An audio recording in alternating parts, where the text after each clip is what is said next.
Okay, so this is the final question that I'm going to go over for you guys, and it's a thinking question because it ties your knowledge of solving inequalities from a previous unit with your knowledge of solving equations from this unit. So to get started, it's actually quadratic, so to show you guys that, we're going to let y be cos x. So then if you just sub in y for every cos x that you see, you get 2y squared minus 5y minus 3 is greater than 0.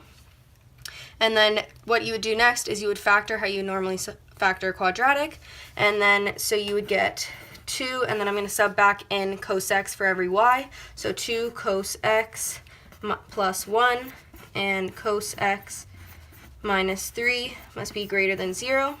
So once you get to here, you're going to do your let statement. So let p of x equal 2 cos x plus 1 and cos x minus 3. So then once you're here, then you take the sides of each and make them equal to 0 so that you can solve them. So then this one becomes cos x is equal to -1/2. And then you're going to use your special triangle like you've been doing in all the previous ones to get an answer of 2 pi over 3 and 4 pi over 3. And then this one, if you were to try to solve it, it would be cos x is equal to 3. But then that has no solutions because if you think of it on a graph, your cos x goes to a maximum of 1. And then it never goes above, so it never equals 3. So then therefore there are no solutions.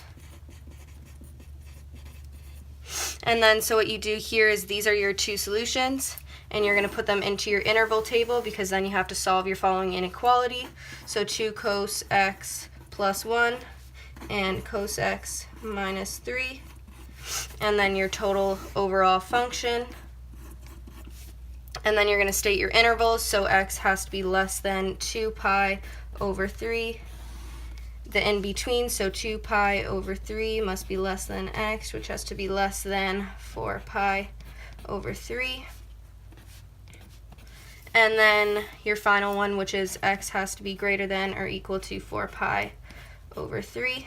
So then when you go through, you're going to sub in through to find your exact values. So you're going to find the positive, or whether it would be positive or minus. So then when you go through, you think what's less than 2 pi over 3, and that would be 0. So if you plug in 0, you do your exact value for 0, and that's going to give you a positive number. And then if you do your exact value for 0 into this one, you get a negative. So then that's an overall negative.